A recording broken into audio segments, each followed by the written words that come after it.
Ngày hôm nay thì thời tiết Hà Nội hiện tại là mặt trời mọc vào lúc 5 giờ 46 phút sáng và lặn vào lúc 5 giờ 48 phút chiều. Ở khu vực Hà Nội vĩ độ 21,033331 và kinh độ 105 độ phẩy 84998. Thì hiện tại lúc này đang là 26 độ C, mặt trời quang mây.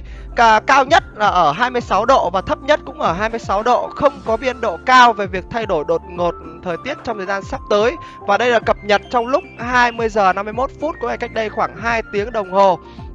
Cuối tuần này thì Bắc Bộ có mưa trên diện rộng, nguy cơ xảy ra lũ quét và sạt lở. Theo Trung tâm Dự báo Khí tượng Thủy văn Trung ương, hiện rãnh áp thấp có trục ở khoảng 24 đến 26 độ vĩ Bắc, đang bị nén suy yếu dần.